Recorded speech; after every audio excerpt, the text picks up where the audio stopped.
de recevoir louange et gloire pour l'éternité. Merci Seigneur. Ton serviteur un jour, le prophète Jérémie, il se lamentait et il a dit, lorsque je me souviens de ma misère, de mes détresses, mon âme au-dedans de moi était abattue. Mais il a dit désormais, voici ce que je ferai, repasser dans mon cœur. Les bontés de l'Éternel ne sont pas épuisées et sa bienveillance, sa miséricorde n'est point arrivée à son terme. Et c'est ce qui me donne de l'espérance. Ô Éternel, s'écria-t-il, que tes pensées sont grandes, éternelles. Ce matin, Seigneur, que ta bonté, ta miséricorde, ta bienveillance sont grandes à notre égard. Merci, Seigneur, encore pour ta sainte présence au milieu de nous. Nous sommes ici, Seigneur, ce matin, car nous savons et nous avons la pleine conviction que tu es là et ta présence y est au milieu de nous. Tu marcheras aussi pendant la parole qui sera prononcée, délivrée par ton Esprit Saint. Il marchera au milieu de nous, Seigneur, afin que tu puisses, Seigneur, moucher ce matin les mèches de nos cœurs, les mèches de nos lampes, afin qu'ils puissent éclairer, intensifier davantage dans ce moment favorable, car nous sommes dans les périodes des ténèbres, le temps de la fin, que nous devons briller, Seigneur. Merci, Seigneur, pour la disposition de cœur, de la pensée que tu mettras en nous ce matin, par l'opération chirurgicale de ta parole, qui sera proclamée ce matin par ma bouche. Je veux que ma bouche ce matin soit mise en contribution de ta parole, Seigneur, afin que ton esprit parle, Seigneur. Merci pour cela. Je me dispose pleinement, je m'humilie sous tes mains toutes puissantes, Seigneur. Que ton onction tombe sur ma personne encore ce matin et donne-moi l'assurance de ta parole, Esprit du Dieu vivant, toi qui es toujours là pour me guider et me fortifier par ton onction. Je prends autorité ce matin, en ce lieu, d'ordonner à tout esprit impur de sortir dans ce lieu. Vous n'avez aucune part dans cette entreprise ce matin, au nom de Jésus-Christ, afin qu'il n'y ait aucune opposition contre ta parole. Merci Seigneur pour tes anges qui sont là, Seigneur, qui sont en train de garder ce lieu. Nous te glorifions, te donnons la gloire, Père, au nom de Jésus-Christ. Amen. Alléluia. Asseyez-vous, frères et sœurs.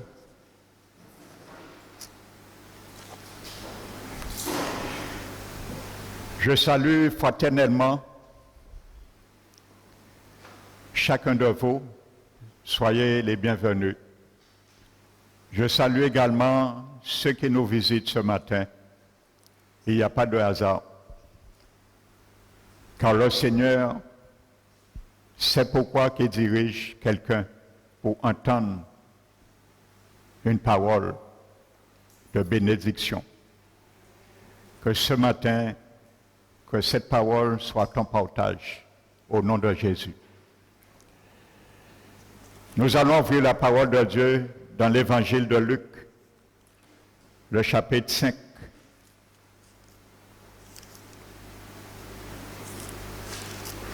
L'évangile de Luc, le chapitre 5.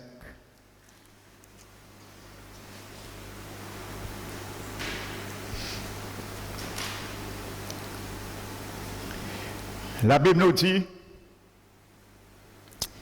comme Jésus se trouvait auprès du lac de Génézareth et que la foule se pressait autour de lui pour entendre la parole de Dieu. Alléluia.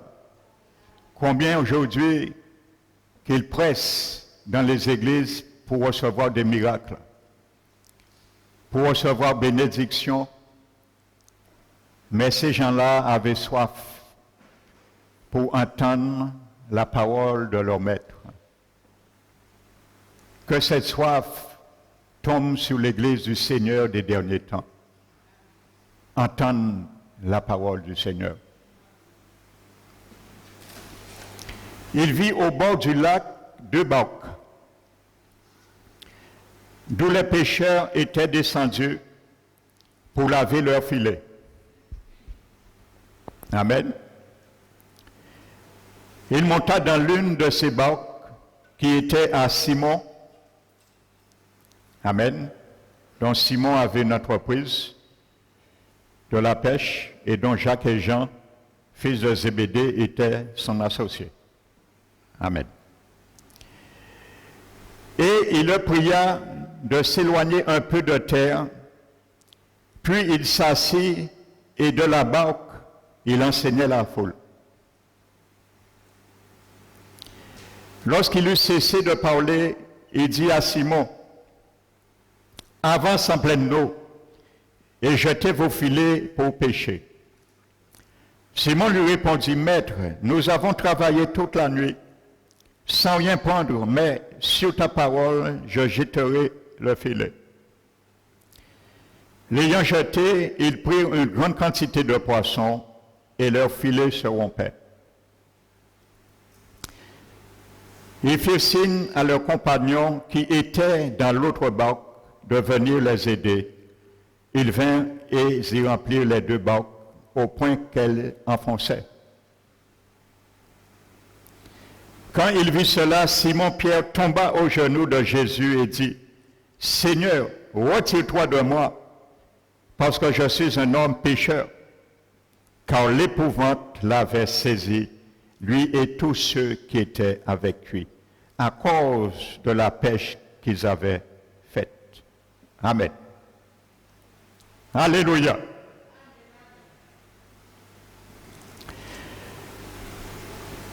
Nous allons parler un peu d'une réalité divine. Vous savez, chaque geste, nous allons voir que Jésus fait dans cette histoire sont prophétiques. Donc, sois éveillé ce matin. Alléluia. Car ça nous concerne également notre vie. Vous savez, le mot générazette en hébreu, plutôt en grec, veut dire jardin du prince. Amen. Nous savons Jésus est le prince de la vie. Il est le prince de la paix. Il est le prince de toutes choses, au-dessus de tout prince. Alléluia.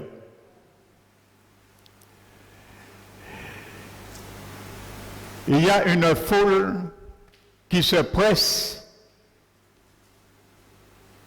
pour prendre les meilleures places. Vous savez, lorsqu'il y a un match de football ou le Tour de la Guadeloupe, vous savez, il y a des gens qui sont là. Vous voyez des mères d'enfants qui ont un enfant de 4 mois sur le bois.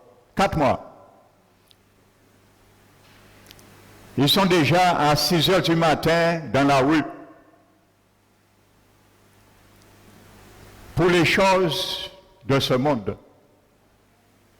Regardez le dévouement du monde pour les choses qui périssent. Alléluia. Pourquoi? Pour choisir une meilleure place. Pour pas moun pa bare yo, pour yo voir idola yo passer. Peut-être pour quelques minutes seulement. Alléluia.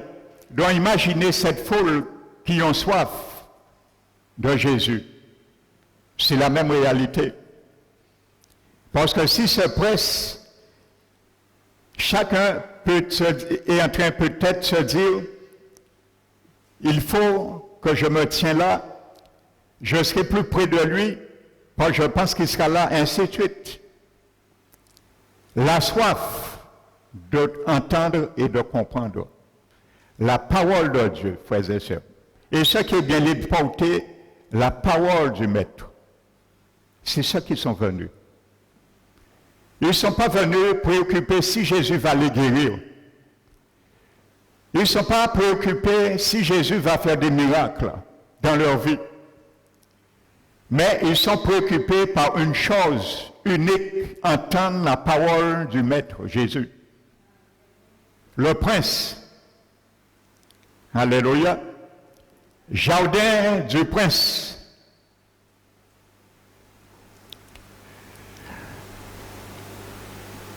Vous savez, pour ceux qui ne le savent pas, le terme hébraïque qui est traduit par fiancé veut dire jardin clos. Clos. Quelque chose qui est clôturé, qui est fermé. Donc, vous savez, l'apôtre Paul, dans 2 Corinthiens chapitre 11, je crois, fait cette illustration. Il dit, permettez-moi un peu de jalousie, de folie de la part de vous. Alléluia. Il dit, car je vous ai fiancé à un seul époux, pour vous présenter à Christ comme une vierge pure.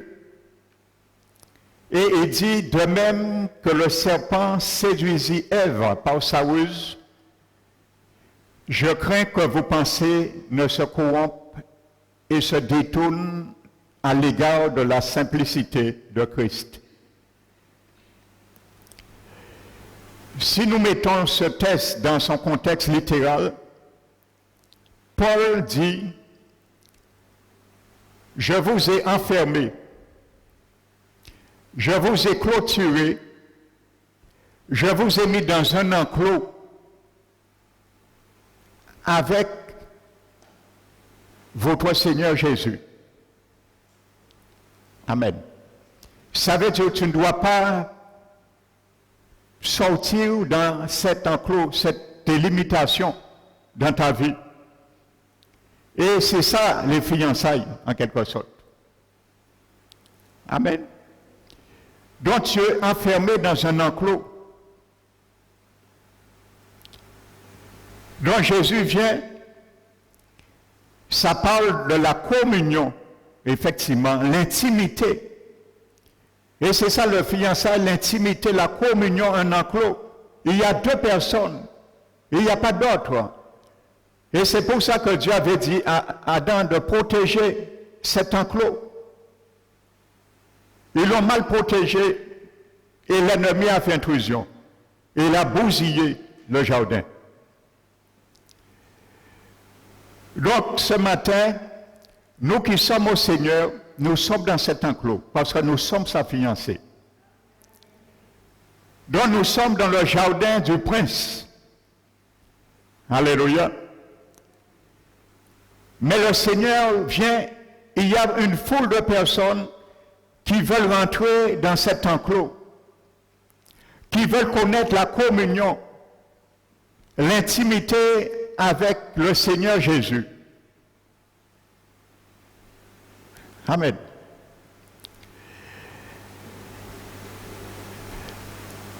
Avant de continuer, il m'a semblé bon, vous allez comprendre tout à l'heure, pourquoi il m'a semblé bon de donner à ce message ce titre. Le titre de ce message, c'est « Ne sois pas un laveur de filets ». C'est le titre de ce message. Alléluia. Je rappelle quelque chose. Il n'y a aucun mot, aucune circonstance atténuante qui est inutile dans la parole de Dieu, parce que la Bible, elle est esprit. Donc il faut comprendre le langage esprit dans la parole de Dieu. Alléluia. Donc si la Bible dénote Génézareth, Jardin du Prince, ce n'est pas anodin. Je vous rappelle quelque chose, frères et sœurs. Nous avons fait alliance avec Dieu. Les fiançailles, c'est une alliance. Vous savez, à l'époque juive, dans la tradition juive, lorsque deux juifs étaient fiancés, on les appelait déjà époux. Amen. Regardez bien dans, je crois, l'évangile de Jean, Joseph n'avait aucun rapport avec Marie, on appelait déjà l'époux de Marie. C'était la tradition, ils n'étaient pas mariés. C'était pour démontrer que c'est quelque chose de très sérieux. Ça veut dire que le mariage, tôt ou tard, va aboutir au mariage. C'est une alliance. Vous savez, nous avons fait alliance avec Dieu. Le jour où nous l'avons accepté comme Sauveur et Seigneur.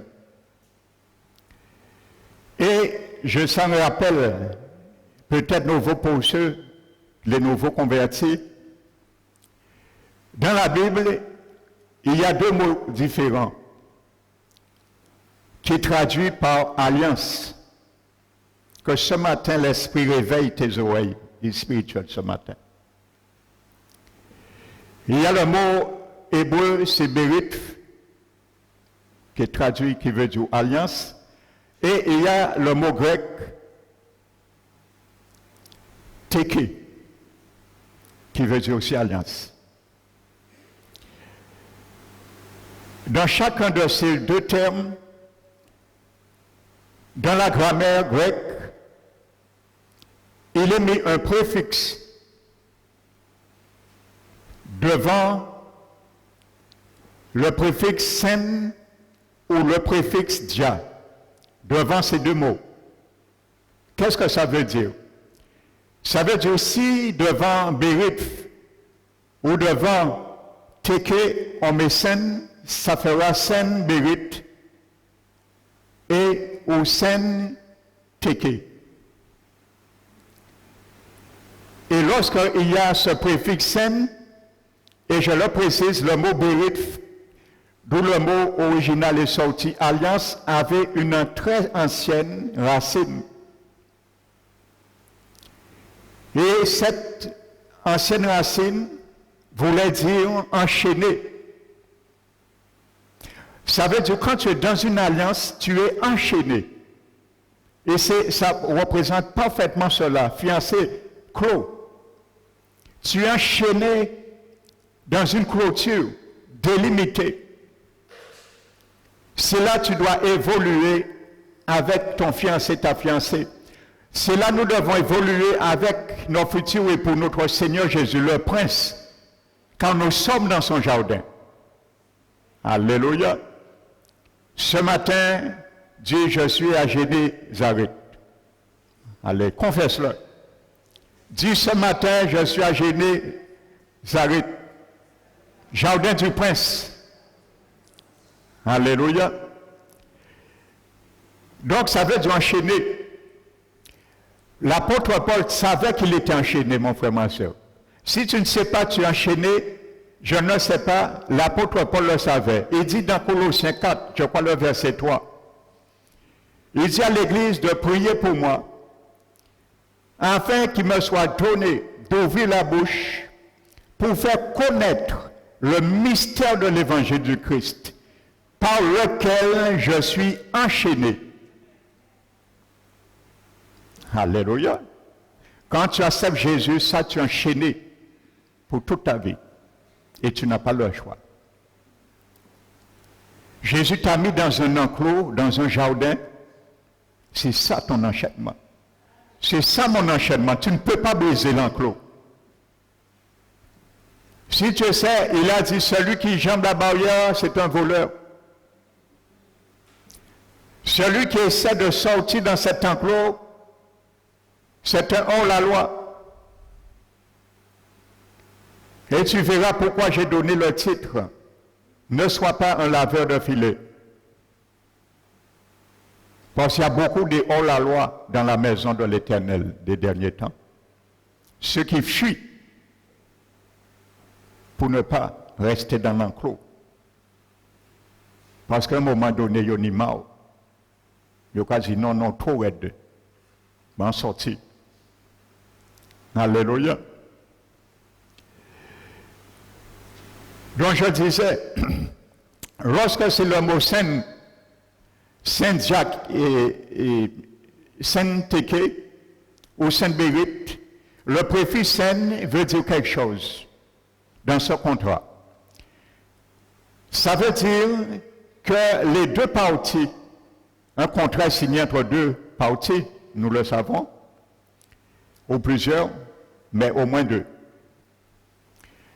Le contrat conjointement est fait entre deux parties, deux partenaires, et les deux partenaires décident ce qu'ils vont mettre dans le contrat. Donc les deux décident. Celui-là dit je vais mettre ça, ça, ça, ça, et celui-là dit je vais mettre ça, ça. Et s'ils sont d'accord, ils concluent. Et nous allons voir comment ils le concluent.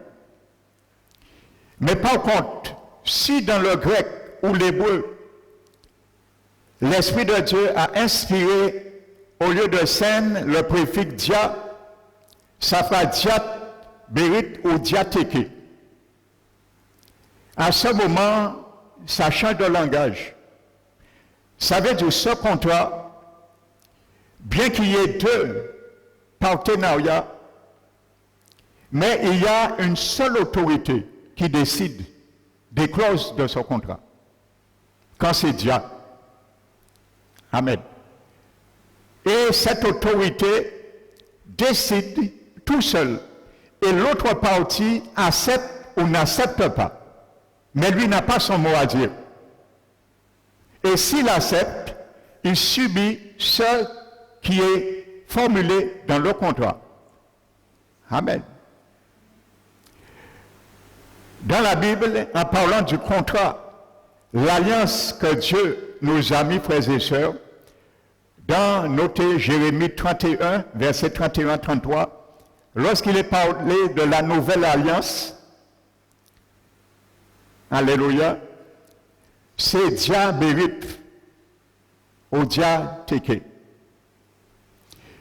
Et dans Matthieu 26, je crois, lorsque Jésus ratifie cette alliance, je prends du temps pour venir sur vous, sur un terrain avec toi ce matin. Dans Matthieu 26, lorsque Jésus a levé pour ratifier cette alliance officiellement, ce n'était pas encore ratifié. Il a dit, cette coupe est la coupe de la nouvelle alliance que Jérémie, je vous ai donnée. 750 ans, Jésus veut et il va le ratifier. C'était écrit l'ordonnance légale, mais ce n'était pas signé légalement.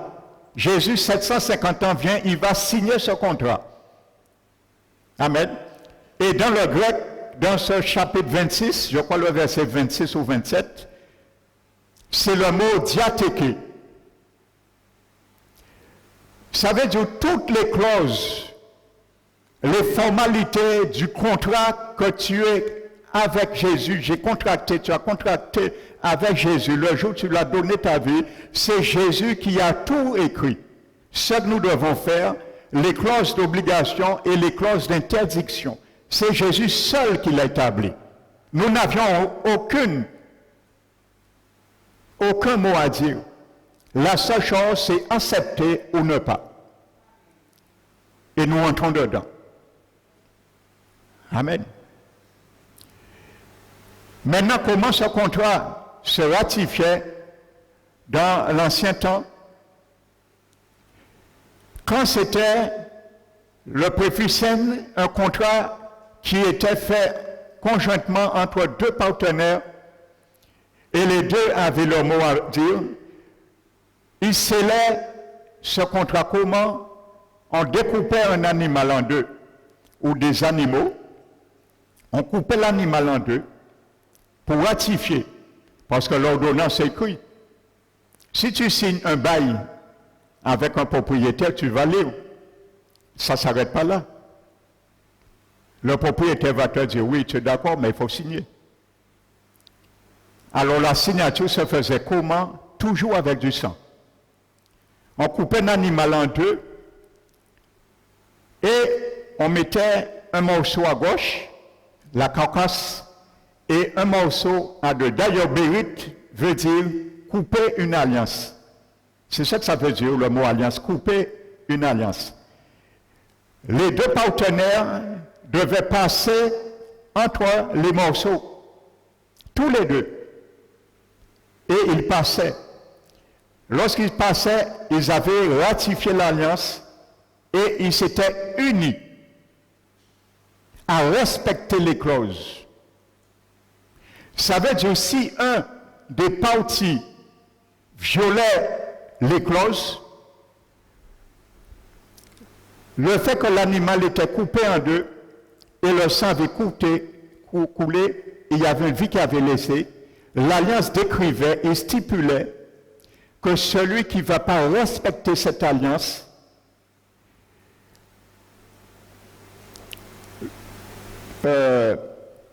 ce qui est arrivé à cet animal devait lui arriver.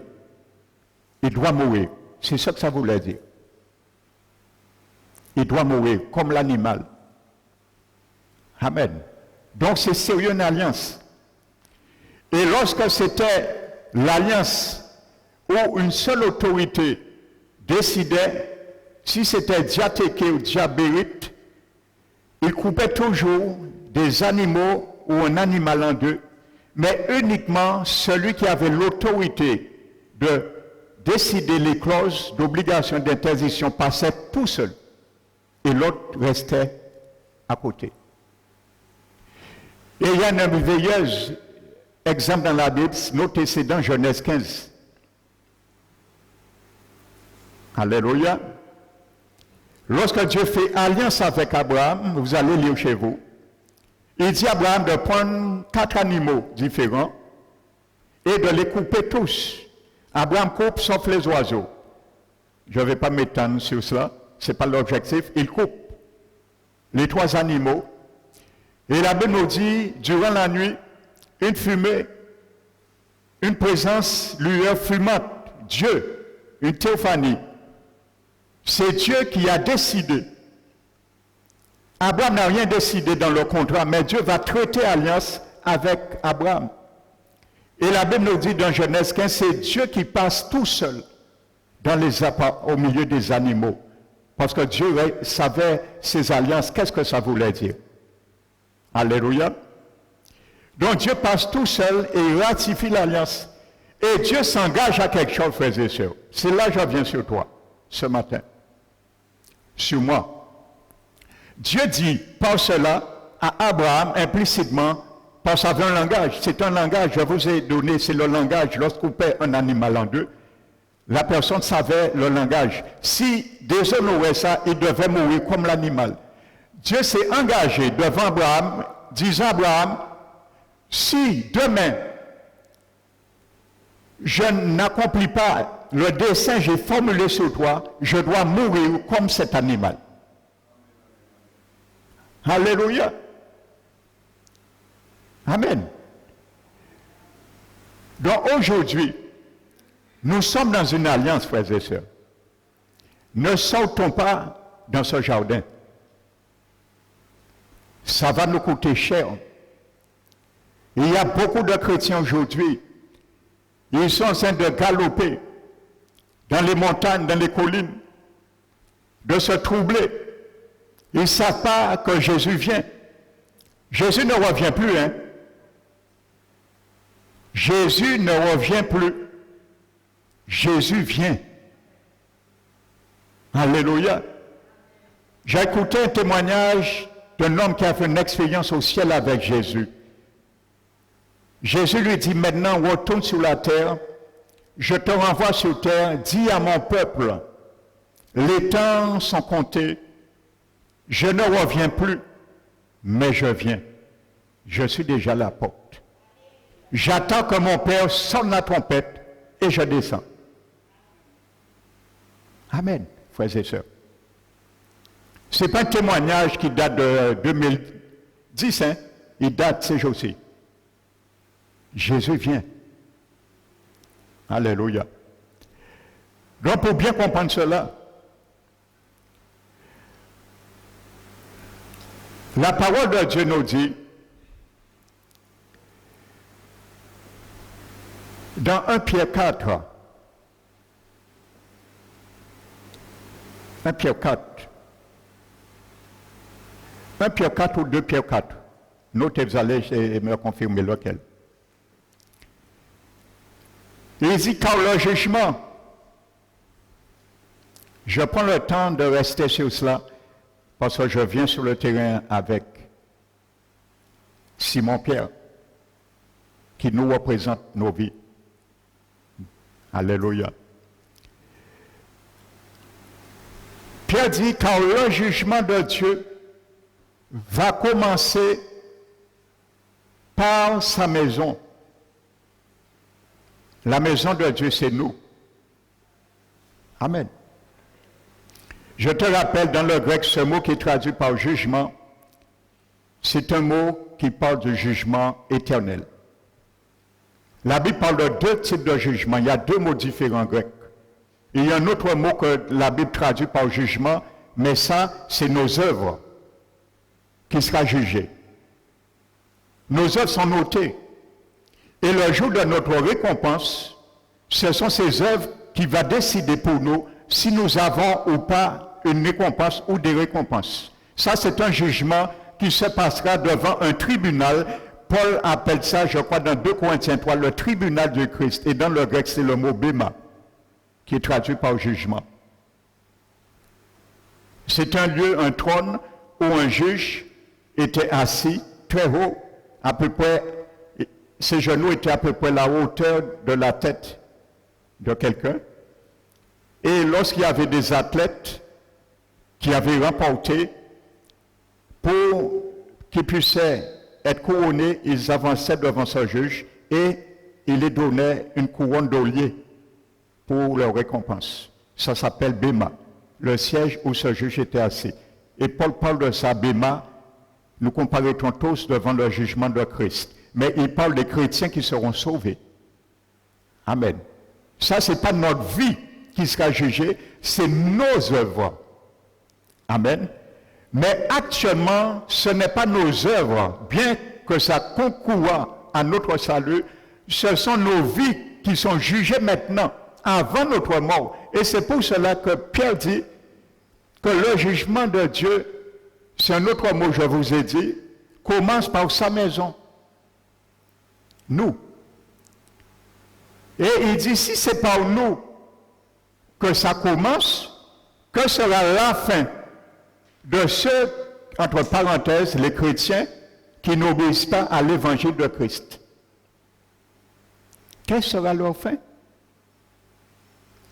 Et il dit, si le juge se sauve avec peine, que deviendront les impies et les pécheurs?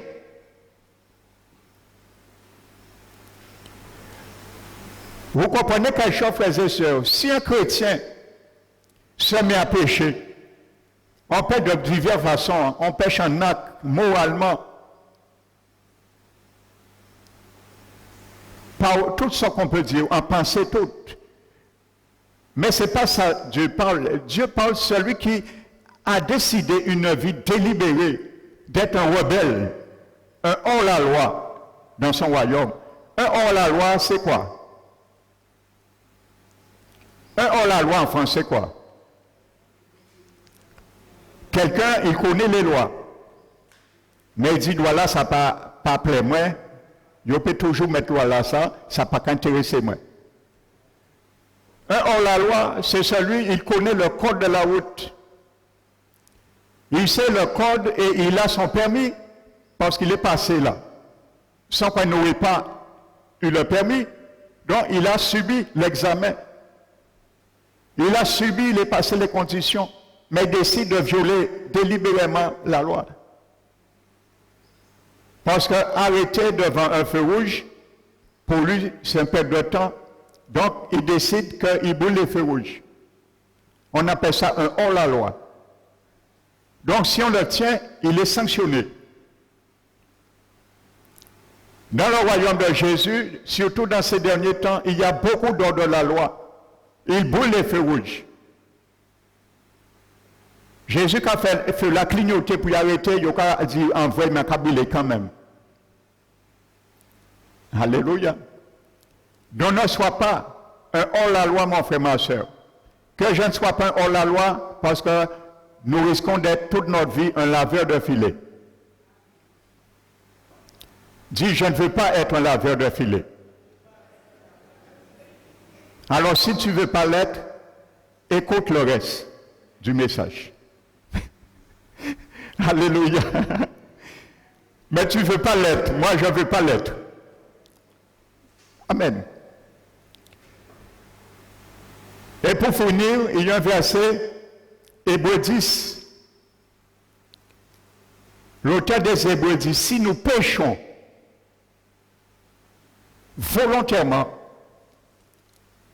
oh my God, que tu fais grâce à tes serviteurs qui prêchent le libertinage pour qu'ils se repentent. Surtout aux États-Unis, quand on entend des serviteurs prêcher à leur brebis, tu peux faire ce que tu veux. Dès que tu as reçu le Seigneur, tu ne peux pas perdre ton salut. Que Dieu les fasse grâce ce matin. Hébreux 10 dit, si nous péchons volontairement, alors tu es en Christ, tu vas en boîte de nuit.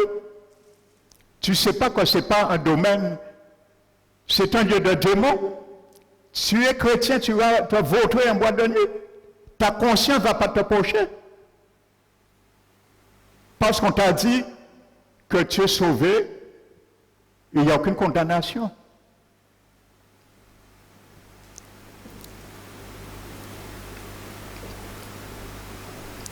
Et ainsi de suite. En tout cas, l'auteur des Hébreux nous dit, si nous péchons volontairement, après avoir reçu la connaissance de la vérité, parce qu'avant de signer le contrat, tu as lu les clauses du contrat. Tu sais pourquoi tu as donné ta vie au Seigneur. Et tu sais que si tu te retires, comme Hébreux dit, nous ne sommes pas de ceux qui se retirent pour se perdre, mais ceux qui persévèrent pour sauver leur âme. Parce que le contrat que Jésus a ratifié avec moi, avec toi, il y a des clauses stipulées d'obligations et d'interdictions. Je les connais parce que j'ai la Constitution tous les jours dans ma vie. Un citoyen d'un pays ne connaît pas toute la Constitution, mais tu connais toute la Constitution du royaume de Jésus. La voici. La Bible. Il y a tout ce que tu dois connaître. Je dois connaître. Tout ce que tu dois faire, tu ne dois pas faire. Je dois faire, je ne dois pas faire. Ça s'appelle la Constitution du royaume de Jésus-Christ de Nazareth. La Bible, 66 livres. Et il y a des codes de constitution, et il y a des milliers de livres. On ne les connaît pas. Si ce n'est de temps à autre un représentant de l'État qui nous dit, il y a ça, mais ça t'a porté, il m'a porté. Amen. Donc Pierre dit, il n'y a aucun sacrifice pour le péché. Pourquoi? Parce que le sacrifice pour le péché, c'est pour le pécheur repentant. Dans le pécheur non repentant, il n'y a pas de sacrifice. Amen. Sans effusion de sang, il n'y a pas de pardon des péchés. Amen. Donc si tu foules, profanes le sang de l'alliance, comment tu peux être pardonné? Il ne peut plus te pardonner. Sans effusion de sang, il n'y a plus pardon des péchés. Amen. Donc je conclue avec Hébreu. Si nous péchons volontairement après avoir reçu la connaissance de la vérité, il ne reste aucun sacrifice pour le péché. Et l'auteur précise bien, il donne un exemple après. Et il dit, celui qui violait la loi de Moïse mourait sans miséricorde sous la déposition de 2 ou 3 témoins. Mais quel pire châtiment, pensez-vous, sera digne celui qui a foulé le Seigneur Jésus, profané le sang de l'alliance par lequel il a été sanctifié, veut dire mettre à part. Parce que quand tu acceptes Jésus, il te met à part et il ferme le jardin. Et il te dit, tu es dans une alliance avec moi, mon chéri, ma chérie. L'Église est une femme. Par lequel il a été sanctifié, il nous a tirés du monde, des souillures du monde, il nous a lavé, nettoyés avec sa parole, il nous a fait passer une douche comme Éphésiens 5. Et il nous a mis, il a fermé l'enclos. Il nous a donné des restrictions. Et ainsi de suite.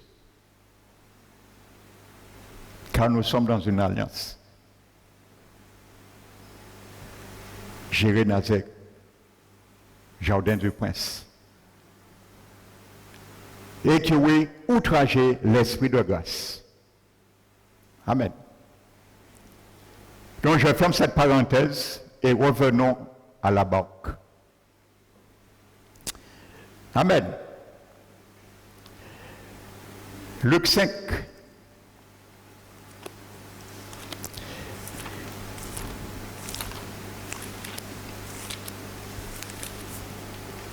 Nous avons vu que Jésus vient. La foule presse Jésus. Mais Jésus va faire quelque chose. Il rencontre Pierre. Il voit 2 barques. Ça vaut mieux que Jésus repère ta barque. Ça vaut mieux pour toi et moi ce matin. Quand tu essaies de fuir, Jésus est toujours celui qui te donne une deuxième chance. Jésus est celui qui te donne une dernière chance. Même si dans ton éloignement, tu n'as pas bien saisi, la Bible dit, normalement, c'est nous qui devons revenir à Dieu, pas Dieu vers nous, mais à cause de son alliance. Lui, il fera le premier pas, bien souvent. C'est pour s'assurer que nous avions bien compris l'alliance que nous avons contractée avec lui. Pour qu'il nous rappelle, alléluia, ce que nous n'avions pas compris. Pour que dorénavant, notre vie ne puisse pas dévier encore. Donc, il voit Pierre et il vient dans ces 2 barques et il monte dans la barque de Pierre, Simon. Alléluia. Vous allez comprendre quelque chose. Vous savez pourquoi le Seigneur monte dans la barque de Pierre? Lisez l'évangile de Jean, chapitre 1.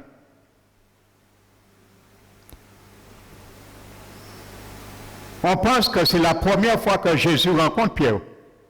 Si on lit Luc 5, ce n'est pas le cas. Jésus avait déjà rencontré l'apôtre Pierre. Jésus l'avait invité déjà. Jésus l'avait déjà choisi de le suivre. Et c'est par l'intermédiaire d'André, qui est le frère de Simon-Pierre, que Jésus a connu Simon dans Jean 1. La Bible nous dit que André a rencontré Jésus.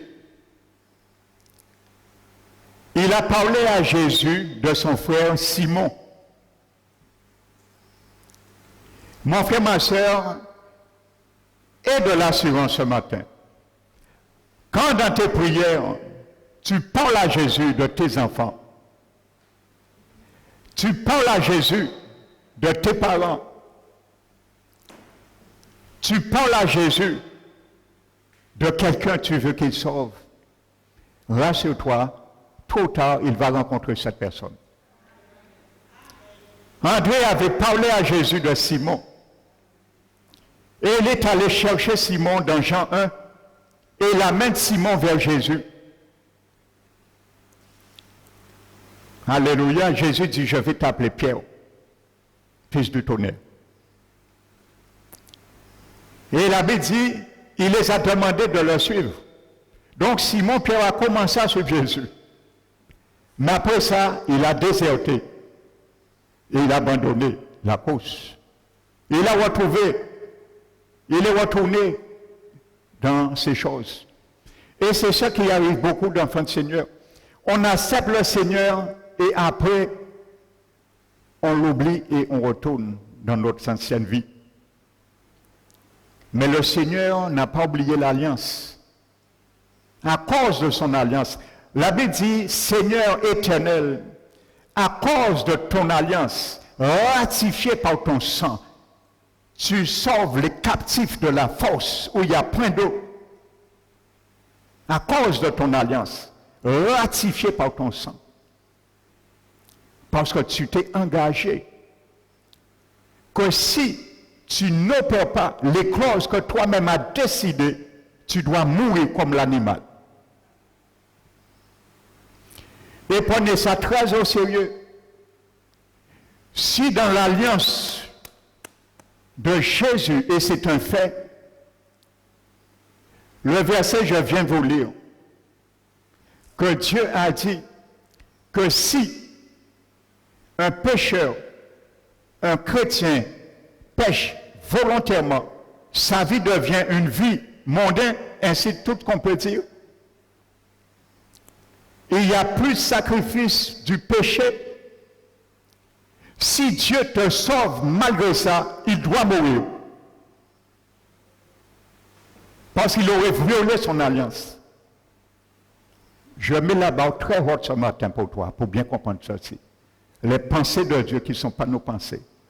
On aime trop dire Dieu comprend. Dieu comprend. Je vous dis, lorsqu'on ratifie une alliance,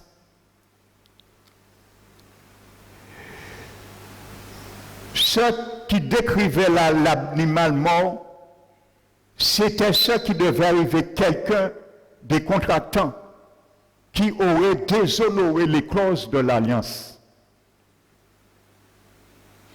Si Dieu, dans son alliance, te dit, te bénira, il est engagé à te bénir. Parce qu'il doit mourir s'il ne le fait pas. Mais si tu as dit que tu pêches volontairement, en connaissance de cause, tu refuses délibérément de te repentir, de réduire ton coût, et te fait aller au ciel, il doit aussi mourir.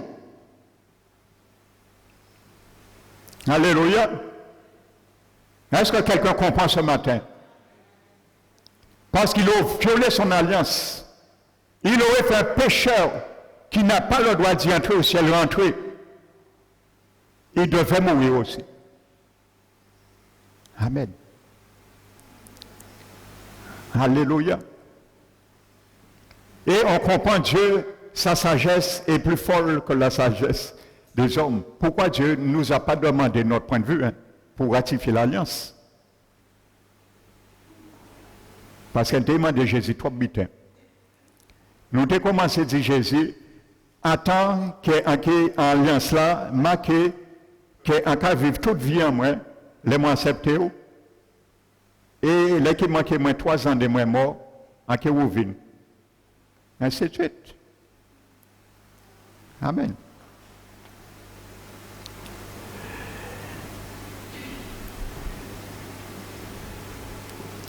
Donc je reviens à Pierre.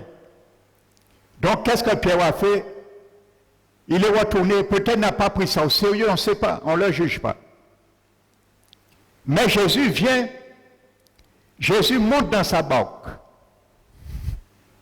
Amen. Il monte dans sa barque.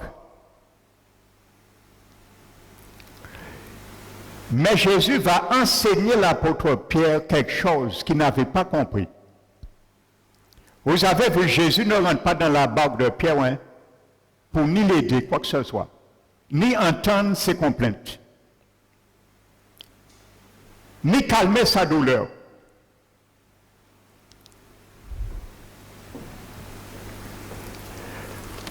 Vous savez, la barque,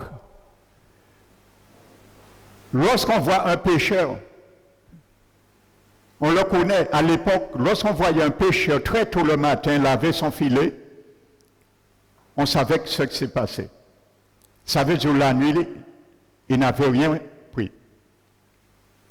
Il a travaillé inutilement. Et c'était la nuit. Et c'est la nuit les pêcheurs pêchent. Parce que c'est plus calme pour ne pas avoir trop de bruit pour faire fuir les poissons.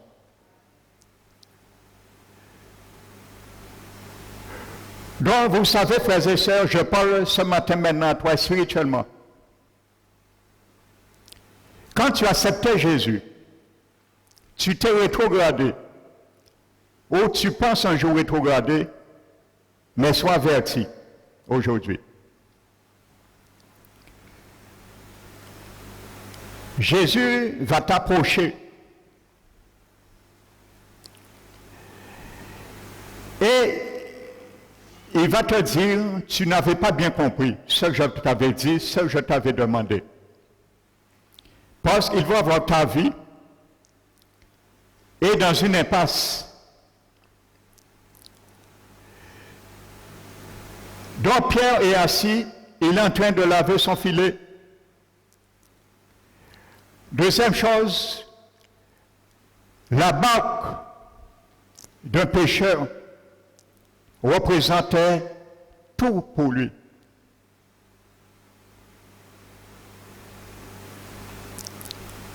Amen.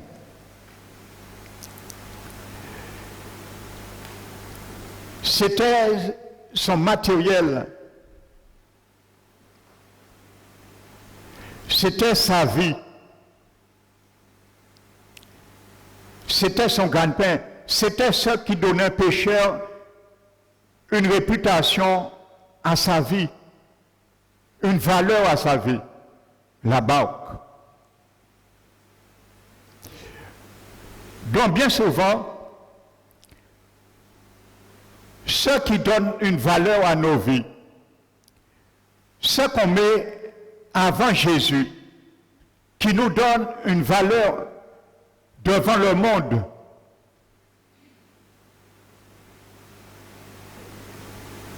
ce qui représente tout pour nous, entre parenthèses, hors de Jésus, ça peut être aussi notre barque. Alléluia.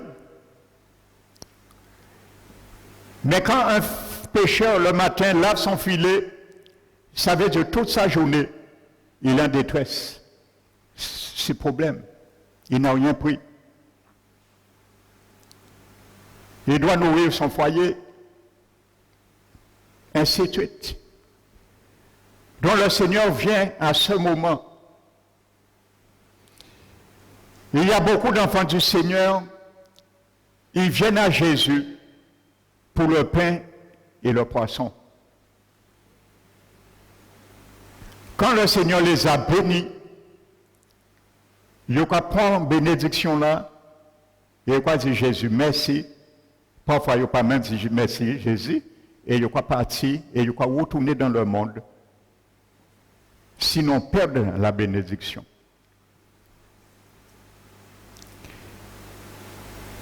Et quand le Seigneur vient maintenant à ta rencontre, il ne va pas venir premièrement à s'intéresser de ta situation. Ça ne l'intéresse pas. Parce que quand il t'a appelé, c'était pour te donner une belle situation. Donc tu as fait le mauvais choix, il ne va pas venir premièrement pour cela. Et l'enseignement qu'il va mettre dépendra, tes bénédictions, ta vie résultera de cela que tu feras avec sa parole. Jésus monte dans la barque de Pierre.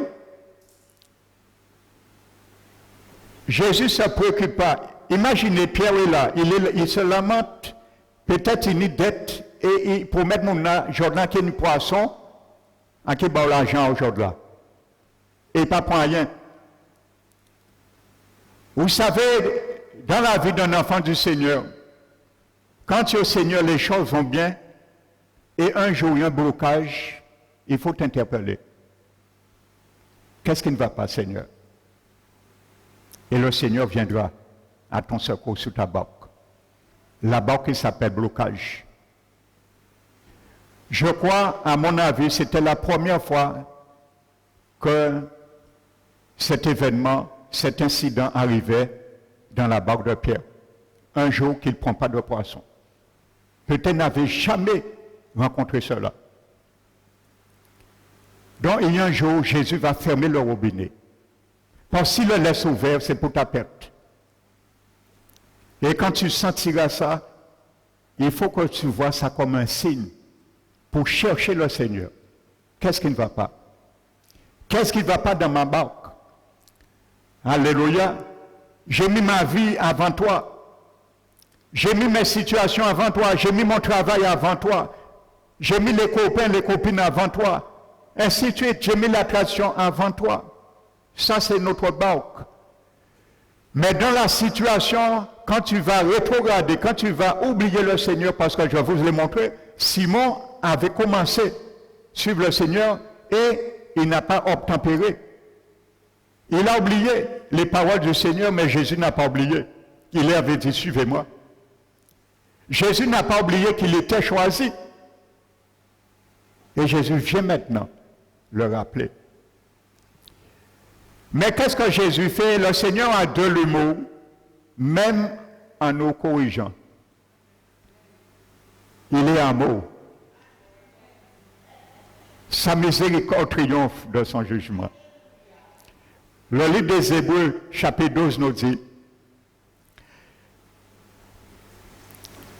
vous avez oublié l'exhortation qui vous avait été adressée comme à des fils. Mon fils, ne méprise pas le châtiment du Seigneur et ne perds pas courage lorsqu'il te reprend. Il va reprendre Pierre. Pour Pierre, ne perd pas courage. Alléluia. Ne perds pas courage lorsqu'il te reprend. Car l'Éternel châtie ceux qu'il aime et il frappe de verge ceux qui reconnaissent comme ses fils. Amen. Si voit, il te laisse faire, tu chemineras vers l'enfer, il est obligé de te frapper par la verge. Alléluia. Parce qu'il ne doit pas violer l'alliance. Et c'est clause de l'alliance qui dit il doit te corriger. Si tu dérapes, si tu es en train de te perdre, et c'est pas quel père qui ne châtie pas son fils. Mais subir les traitements, c'est comme des fils que Dieu nous traite. Car si nous sommes exempts du châtiment que tous ont pas, nous serons des fils, des enfants illégitimes. Et non des fils. Il n'a pas le choix. L'Alliance stipule cela. Et il dit, le châtiment au premier abord semble un sujet de tristesse, et c'est vrai. Pierre est triste là. Il a réfléchi, il a qui est brutalisé, si il a doué mon argent. Il était qu'à compter sur ça. Alléluia. Peut-être madame a été en train de préparer un bon coup de bouillon, et était qu'à attendre poisson la ville. Ainsi de suite. L'Hébreu dit, le châtiment, premièrement, semble être un sujet de tristesse et non de joie, oui, mais produit plus tard un fruit paisible de justice. Et c'est pour cela l'auteur des Hébreux, le chapitre 12, dit de raffermir vos mains languissantes et vos genoux affaiblis. Marchez avec vos pieds dans les voies droites. Marcher, ça veut dire avec pied en nous dans mauvais droite, en mauvais territoire. Le châtiment de Jésus nous permet de marcher avec nos pieds dans les voies droites, afin que ceux qui étaient déjà déformés ne puissent point s'affaiblir. Alléluia. Ceux qui étaient déjà boiteux ne puissent point dévier, plutôt, mais loin de là, être raffermis. Donc c'est pour te raffermir. Jésus est venu raffermir l'apôtre Pierre parce que ses pieds, ses genoux et ses mains étaient déjà languissantes et commençaient à prendre une autre voie que la voie du Seigneur de le suivre. Amen. Donc son châtiment, sa correction, Jésus a permis. Ce jour-là, il ne le savait pas, Jésus a parlé à la mer. Parce qu'on disait, qui est celui? Le vent, la mer, tout lui obéit. Il parlait au vent. Il a parlé au poisson. Le jour, lorsqu'ils allaient rentrer dans le temple, le percepteur a demandé de payer les deux drachmes. Jésus a parlé à un poisson. Il a dit, poisson, il y a Pierre qui va mettre un filet tout à l'heure et dans ta bouche, il va recueillir un statère. Pierre a mis son filet et dans la bouche du poisson, 4 drachmes qui équivaut à un statère. Est sorti et il a payé pour lui et pour Pierre. Il disait au vent, calme-toi, j'ai besoin que mes disciples dorment dans le calme. Le vent se calmait. Il disait au figuier, il est stérile, je sèche tes racines. Et le lendemain, les disciples voient les racines commencent à se dessécher. Donc Jésus a dû dire, mer de Galilée, qu'il n'y ait aucun poisson ce jour-là dans le panier de Simon et ses compagnons, parce que j'ai un message pour lui. S'il y a du poisson ce jour-là, il va peut-être passer à côté de mon message. Quand il n'y a pas de poisson un jour dans ton filet, c'est parce qu'il y a un message qui vient à la place. Quand il n'y a pas de poisson dans ce que tu as mis avant Dieu, dans ton filet, ce jour-là, c'est parce qu'il y a un message. Tu dois entendre à la place. C'est pour ça que Jésus a dit, faites de moi mes délices, vos délices, et j'accomplirai le désir de vos cœurs. Cherchez premièrement le royaume et sa justice, et les poissons viendront après. Amen. Et il vient maintenant. Je disais, dans le mot, Jésus nous corrige. Il vient, il monte dans la barque de Pierre. Il s'assit.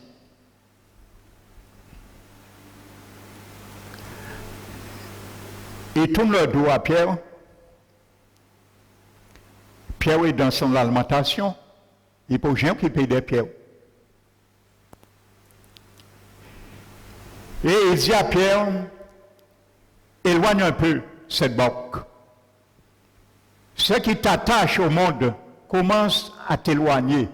Comme ça, tu seras plus propre à m'écouter et à t'attacher à moi. Car je suis venu te remettre dans l'enclos, le jardin du prince.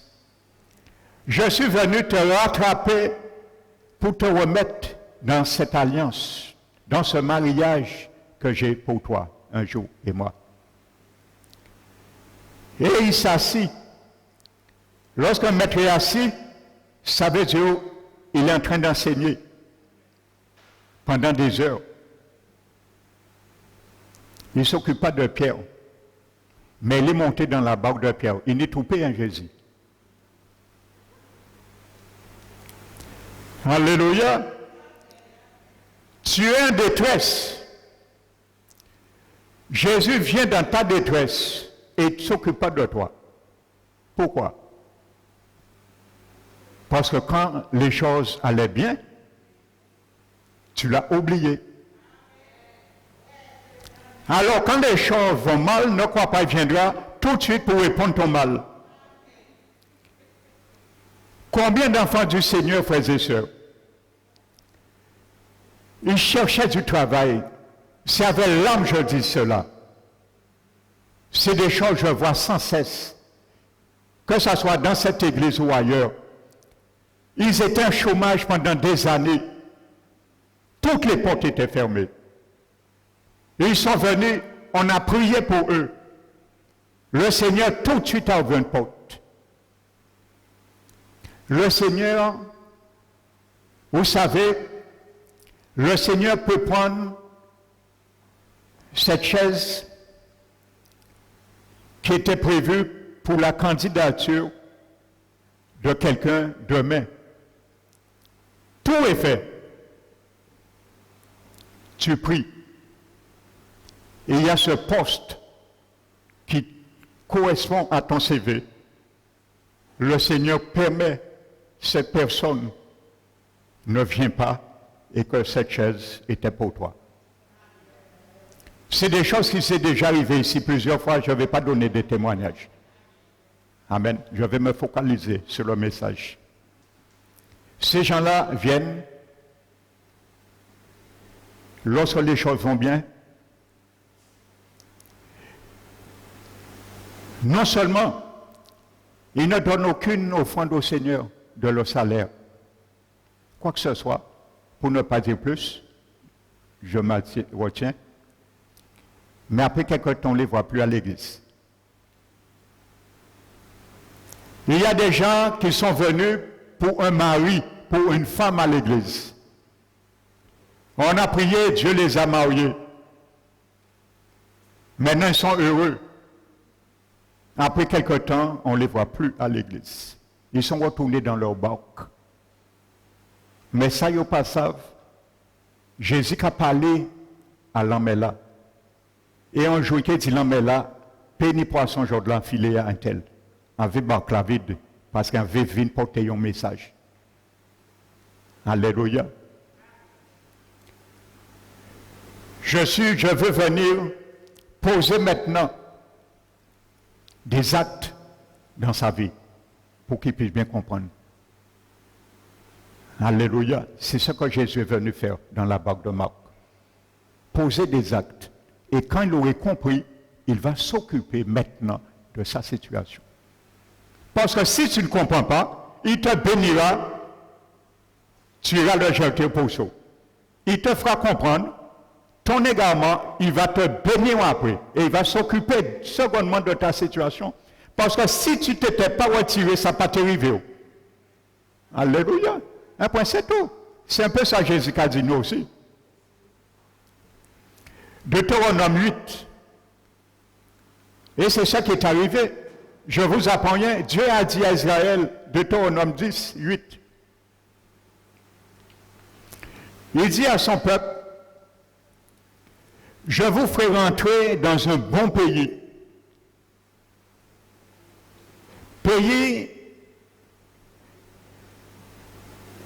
de sources d'eau, de cours d'eau, de sources et de lacs qui jaillissent dans les montagnes et dans les vallées. Dieu nous a promis de rentrer dans un bon pays. Il y a les cours d'eau, il y a la source et il y a les lacs. Mais ce sont des bénédictions. Mais ces bénédictions, il dit, ils vont jaillir à la mesure qui vont couler sur les montagnes et dans les vallées. Bien souvent, nous voulons les choses qui coulent uniquement de la montagne, mais nous ne voulons pas ce qui coule dans la vallée. C'est un couple inséparable.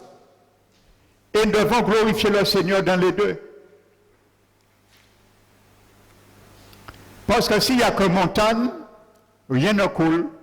Et s'il n'y a que vallée, rien ne coule. Je vais vous montrer 9 couples. Nous n'allons pas tout point. Notez 2 Corinthiens 6. 9 couples de montagne et de vallée. Vous allez voir, ça va parfaitement ensemble, comme Deutéronome le dit. Regardez au verset 8, l'apôtre Paul qui parle. Il se complaisait dans les montagnes et dans les vallées parce que c'est comme ça la bénédiction coule. Des couples, il y a au moins 9 couples de montagnes et de vallées. Verset 8, au milieu de la gloire, ça c'est la montagne. Et de l'ignominie. Alléluia. Lorsque c'était la gloire, gloire à Dieu. L'ignominie, gloire à Dieu. La gloire, la montagne. L'ignominie. Montagne, vallée. Voici un couple. Amen. Au milieu des mauvaises réputations, la montagne, non, la vallée, et la bonne réputation. Bonne réputation, la montagne. Mauvaise réputation, la vallée. Voici un deuxième couple de montagne et de vallée. Être regardé comme imposteur. Vallée, quoique véridique. Montagne. Quand il y a une vallée, il y a une montagne. Quand il y a une montagne, il y a une vallée. Il faut la bénédiction coule. Il faut un écoulement. Nous voulons que la montagne, nous ne voulons pas la vallée. Comment l'écoulement se fera? De la bénédiction. Amen. Comme inconnu. Vallée. Quoique bien connu. La montagne. Comme loin. Vallée. Et voici nous vivons. La montagne. Comme châtié. Alléluia. Vallée, quoique non mis à mort, montagne. Voici des coupes de montagne et de vallée que Paul a enduré. Alléluia. Voici un exemple, un pédagogue. Voici un professeur de la parole de Dieu en application. Eh bien, je reviens à Deutéronome 8.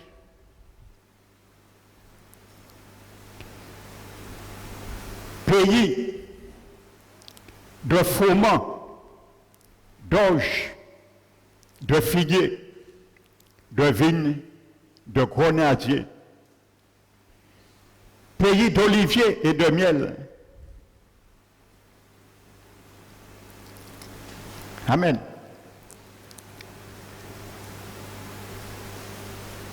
Pays dont les pierres sont de fer et les montagnes, tu pourras aiguiser les reins. Un pays qui te manquera de rien.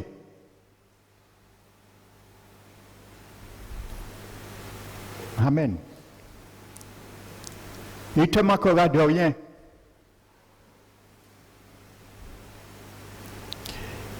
Mais il dit, quand tu seras rassasié, maintenant, le Seigneur aussi cherche sa gloire. Il dit, quand tu seras rassasié,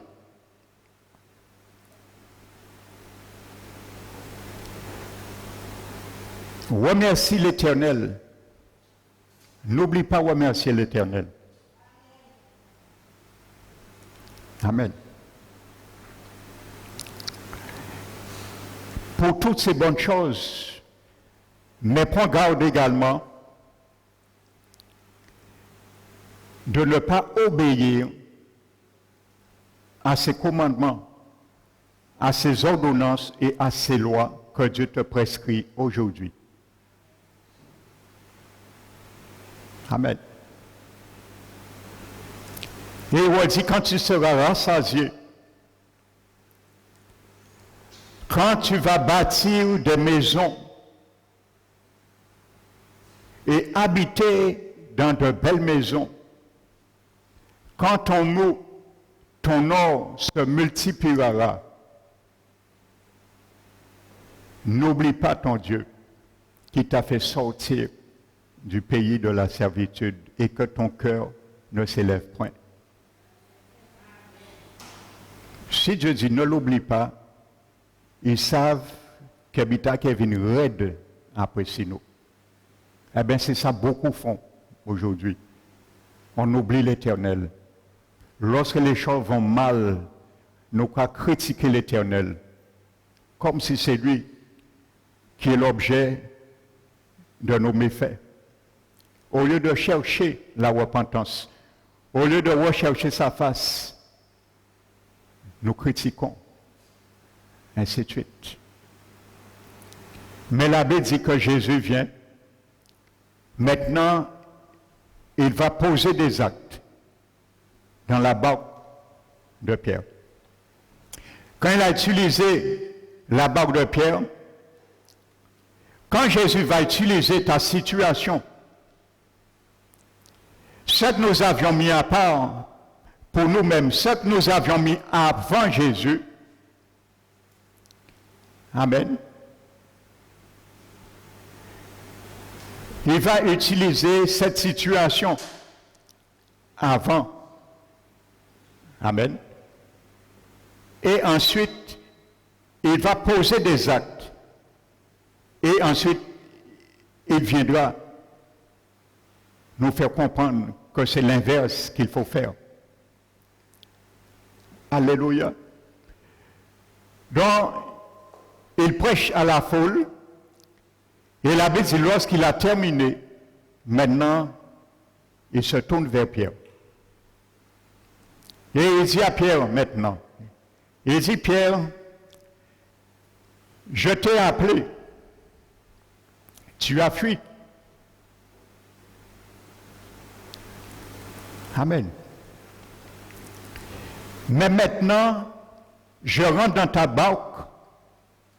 Laisse-moi maintenant prendre tout le contrôle. Ce que tu vis là, ce que tu as mis avant moi, ton travail, les situations, tout ce que tu peux dire, ce que tu as mis avant moi, laisse-moi maintenant prendre le contrôle de ça. Ta vie que tu as mis avant moi, donne-moi le contrôle total de ta vie. Je ne le veux pas à demi, je le veux totalement. Donne-moi le contrôle de ta vie. Amen. Et deuxièmement,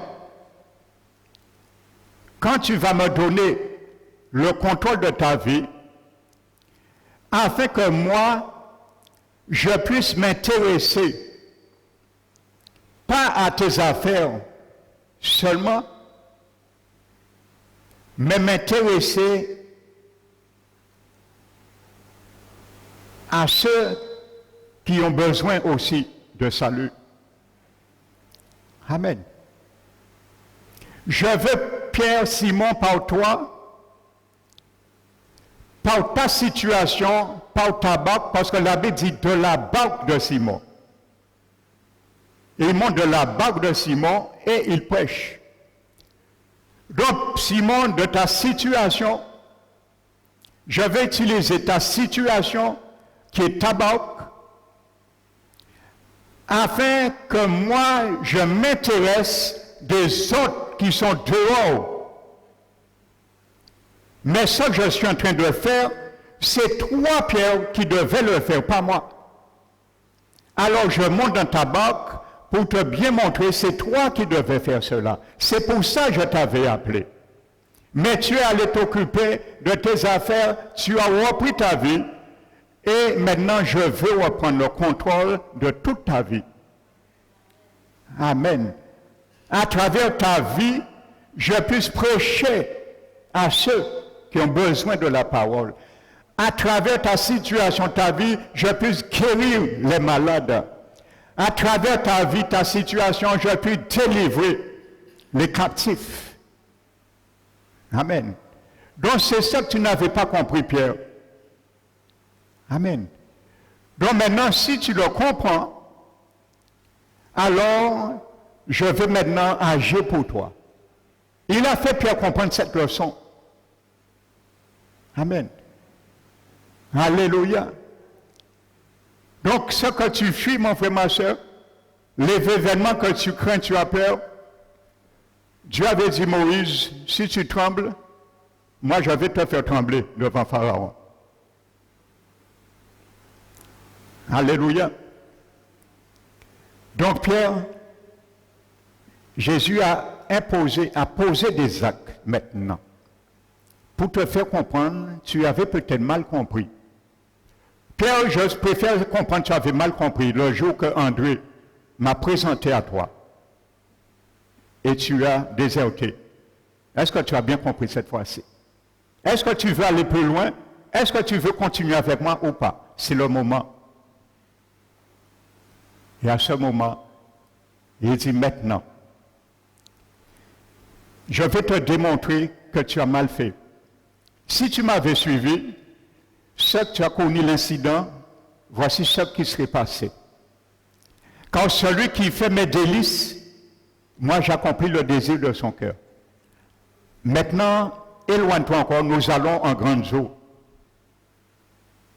Et les eaux, c'est la bénédiction qui t'immerge quand tu fais l'œuvre du Seigneur. Et il dit, allons dans les grandes eaux maintenant et jette ton filet. Et il dit, Seigneur, mais nous avons passé la nuit, nous n'avons rien pris. Jésus dit, mais savez, c'est moi, il dit, poisson là, pas rentré. Mais c'est moi, Simon, il dit, poisson là, Jode là, pon poisson, en parlant dans mes là, pon poisson, puis qui rentre en filet au niveau, ni Jacques et Jean. Parce que quand tu veux, il me message là, ça. Quand il n'y a pas de poisson dans ta barque un jour, appelle le Seigneur dans ta barque. Dis, j'ai un message en temps de ta barque. Seigneur, viens à mon secours. Alléluia. Et il dit, Pierre, maintenant, vas-y maintenant. Tu as compris la leçon? J'ai posé mes actes maintenant. Parce que stipule mon alliance là. Et Jésus va venir dans nos situations lorsque nous allons délaisser et il va poser des actes pour nous faire comprendre ce que tu as oublié dans l'alliance que tu as contractée avec moi un jour. Sors dans la mort, sors dans la médiocrité, sors dans la lâcheté et reviens à mon service. Et il dit, Pierre, maintenant, jette ton filet. Pierre dit, sur ta parole, je le jette. Dieu te montre. La Bible dit que Dieu peut faire par la puissance qui agit en nous infiniment au-delà de ce que nous pensons, demandons. Un pécheur prend du poisson le soir. Mais Jésus a dit, Pierre, j'étais filé à la journée là, mon pas péché. Pierre dit, alléluia. Tu t'es moqué de Jésus, et qu'a fait un rigolade vers aussi. Il dit à Pierre, ils ont péché, j'étais filé le matin, pas ni poisson. Il dit, jette ton filet maintenant. Et l'abbé dit que c'était tellement rempli, sa barque, il a demandé du secours à Jacques et Jean.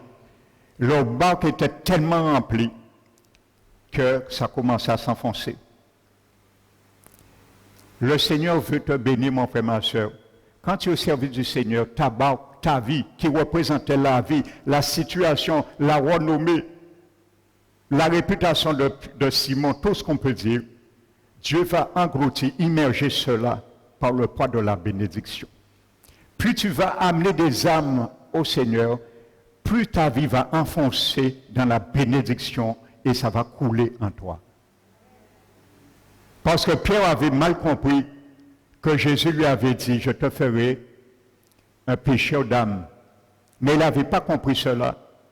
Et c'est pour cela que Jésus lui dit, maintenant, je te ferai pécheur d'âme. Et qu'est-ce que Pierre a fait? Il a laissé tout. Il a oublié tous les tracas. Il a compris maintenant. Celui qui est un pécheur d'âme, sa barque sera toujours remplie. Sa vie sera inondée par la présence du Seigneur et le Seigneur s'en occupera. La Bible dit que Pierre laisse tout avec son coéquipier et suit Jésus. Alléluia. Ne vous inquiétez pas de ce que vous allez manger ou boire. C'est les païens qui s'en occupent. Et je vous donne une révélation dans la prière du Notre Père. Quand Jésus dit de demander au Père le pain quotidien, dans le grec, ce n'est pas le mot pain que nous mangeons physique, c'est pain et spirituel. Parce que Jésus se serait contredit. Parce qu'il a dit que c'est les païens qui se préoccupent chaque jour de quoi ils vont manger. Dans le Notre Père, Jésus demande que nous demandions, Père, donne-nous la parole consistante chaque jour pour que nous puissions vivre spirituellement. Amen. Donc voici ce que la parole de Jésus, le message que Jésus avait pour l'apôtre Pierre. Donc ce matin, mon frère, ma soeur, comme je l'ai dit, ne soyons pas un laveur de filets. Mais celui que Jésus a choisi, un pécheur d'âme. Préoccupe-toi. Les gestes sont prophétiques et il y a un message. Le Seigneur nous montre que notre préoccupation première, c'est de servir le Seigneur. Le reste, il s'en occupe. Il a la toute-puissance. C'est lui qui a la puissance de parler à la mer, de dire on ne veut pas poisson rentrer en filet là, là. Et c'est lui aussi qui a la capacité, au moment inopportun où les poissons ne sont pas, de les faire entrer aussi. Pour subvenir à ta vie et à tes besoins et à ta famille. Cherchez premièrement le royaume et la justice de Dieu. Et toutes ces choses vous seront données par-dessus tout. Alléluia. Donc ce matin, le Seigneur t'a invité, tu rentres dans une alliance. Il est venu à Jérusalem, jardin du prince, pour nous ramener dans l'enclos ceux et celles qui sont déjà sortis. Il est venu ramener Simon dans le jardin, la communion, l'intimité que Simon commençait à perdre, à se distancer de Jésus. C'est pour ça qu'il est venu là. Alléluia. Et il a ramené Simon encore dans l'enclos. Car c'est lui qui a mis dans la bouche de Paul, je vous ai fiancé. Je vous ai mis dans un enclos avec un seul Seigneur. Alléluia. Que le nom du Seigneur soit béni ce matin. Que son nom soit glorifié, exalté, magnifié. Et Seigneur Jésus, ce matin, ma prière, Seigneur, c'est tous tes enfants qui ont déjà déserté l'enclos, non seulement dans cette église, mais dans toutes les églises en Guadeloupe, que tu les rencontres à Jérusalem, afin de les faire rentrer, Seigneur, dans l'intimité, la communion, et mettre des actes, poser tes actes, tels que tu as posé à Simon, qu'il ne savait pas compris. afin, Seigneur, que l'ennemi de leur âme ne puisse point les accaparer, mais loin de là, qu'ils fassent volte-face et reviennent vers toi. C'est ma prière ce matin, que tu puisses, Seigneur, considérer ces prières et l'exaucer. Je te prie, Seigneur, tous ceux et celles, par un motif quelconque, une circonstance, ils avaient déjà envisagé de déserter, car les choses sont trop dures, que tu puisses les encourager, car tu as dit de ne point perdre courage lorsque tu nous reprends. Tu as repris Pierre dans la sévérité, mais dans l'amour aussi. Alors merci encore, Père. C'est ma prière pour chacun de nous. Élève-toi, glorifie-toi dans toute situation, dans toutes circonstances de nos vies, afin que la seule gloire te revienne. La gloire t'est revenue. Pierre et ses co-équipiers se sont prosternés devant ce grand étonnement. Et on dit en eux-mêmes, jamais plus je recommencerai. Mets cette prière dans le cœur de chacun de nous. Nous qui sommes en train de vivre une vie désinvolte, nous puissions dire comme l'apôtre Pierre, prosterner ce matin à tes pieds. Je ne recommencerai plus, car les choses sont sérieuses dans l'alliance. Seigneur, merci encore pour ton alliance. Tu as ratifié avec nous. Merci pour ton sang qu'il a ratifié et qui te permet de te souvenir de nos faiblesses. Nous t'élevons, te glorifions, Père, au nom de Jésus-Christ. Amen. Alléluia. Nous allons bénir